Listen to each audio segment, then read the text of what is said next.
ભાઈ મતલબ તમારી જનરેશન તો નહીં, પણ અમારી જનરેશનની તકલીફ છે, બહુ બધા ગુજરાતી મૂવીઝથી એટલા ફેમિલિયર નથી. કેમ કે કેવું કે એટલા જોયા નથી. અમુક સારી જેમ છેલ્લો દિવસ ગયો, લાલો ગયો, આ બધી જે મૂવી છે એ લોકો જોતા હોય છે, પણ એના સિવાય બીજી બધી મૂવીઝમાં એટલું ઓડિયન્સ નથી. તમારું શું કહેવું છે એ બાબતે?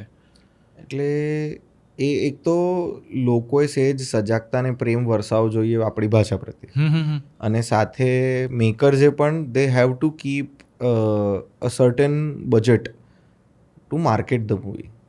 તમે એમ ના વિચારો કે લોકો ગૂગલ કરીને જોશે કે એકાદ કરોડ સાઈડમાં રાખી દો ખાલી ડિસ્ટ્રીબ્યુશન માટે. કેટલા કરોડ તે તમારા પર છે. તમે એક સારી તમારું પોતાનું પાર્ટનર જ, બિઝનેસ પાર્ટનર જ કદાચ માર્કેટિંગ એજન્ટ હોય તો એને તો એનાથી બી સસ્તામાં પડે.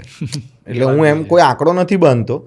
તમારું જે બજેટ છે મૂવીનું, લેટ છે કે કેટલું હોય છે યુઝ્યુઅલી? મને નથી ખબર, હું ક્યારેય એમાં પડ્યો જ નથી. અચ્છા, એ સાઈડમાં હું તો ઉલટી ઘણી વખત ફેસિલિટીઝ ઓછી માંગુ.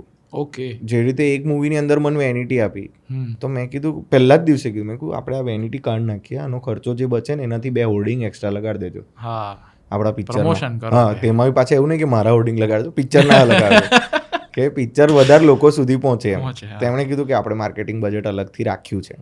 But my consideration always is કે આપણે અત્યારે ગ્રોઈંગ સ્ટેજ ઉપર છે પેલું ગુજરાતી ઇન્ડસ્ટ્રી, કે જ્યાં you need to make an effort also તમારા એન્ડથી પણ, કે લોકો સુધી તમારું મૂવી આવી રહ્યું છે એ પહોંચે.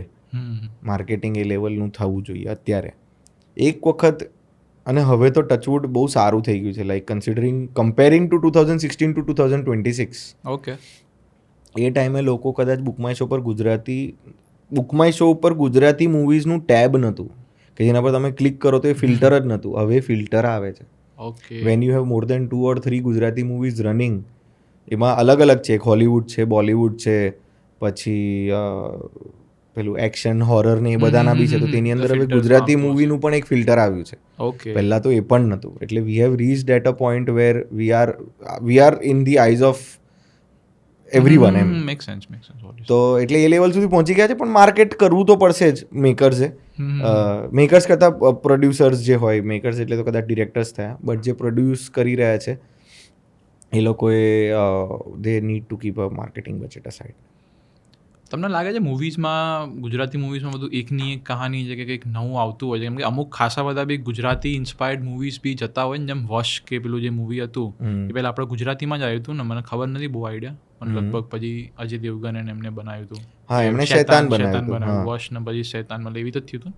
એ પેલું ઓફિશિયલ રીમેક હતું. એટલે ઓફિશિયલ રીમેક ઇઝ વોટ, કે એના રાઇટ્સ, સો એક ભાષામાં એ વાર્તા બની, તેના પછી તમે ઓફિશિયલ રીમેક રાઇટ્સ લો છો એના મેકર્સ પાસેથી, કે એના રાઇટ્સ, વાર્તાના રાઇટ્સ જેમની પાસે છે તેમની પાસેથી ઓફિશિયલ રાઇટ્સ લો છો, અને એનું કન્વર્ઝન કે એડેપ્ટેશન તમે અહીંયા બનાવો. જે તે વેન્ટિલેટર મૂવી એ પહેલાં મરાઠીમાં બની, આપણે એનું એડેપ્ટેશન અહીંયા આગળ આવ્યું ને ઉમંગ વ્યાસે બનાવ્યું પછી એ movie. So that is how આપણી જેટલી મૂવી ગુજરાતી મૂવીઝ બોલિવૂડ જાય એટલું સારું ને, જેમ સાઉથથી કેટલી જતી હોય છે રીમેક થતા હોય છે મૂવીઝ. જો અગેન આપણે બાંધવું ના જોઈએ કે આપણી મૂવી કોઈ રીમેક કરે તો આપણા માટે એ તો સારું છે જ, કેમ કે હિન્દીમાં લાર્જર ઓડિયન્સને મળી શકે ને, તમે ગ્લોબલ બી જઈ શકો ને બધી વસ્તુમાં, કેમ કે રીમેક બન્યું હોય એનું. કંતારાનું કયું રીમેક બન્યું છે? ના, એનું એ વાત છે. એટલે અમુક એવા છે કે જો તમારી વાર્તામાં દમ હશે ને, તમારો સબ્જેક્ટ સારો હશે ને, તો language is not a barrier. એ વાત બી છે. Language is never a barrier. તે કુંગ ફુ અસલ પિક્ચર જોયું છે? હા.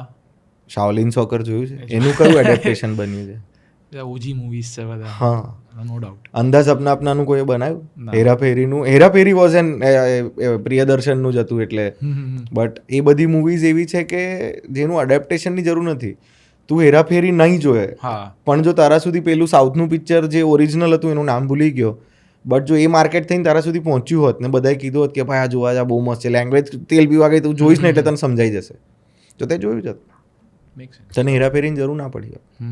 પણ એ ટાઈમે માર્કેટિંગ એટલું બધું હતું નહીં, ઇન્ટરનેટ એટલું હતું નહીં, એટલે આપણા સુધી એ વાત પહોંચી જ નહીં. હવે પહોંચી ગઈ.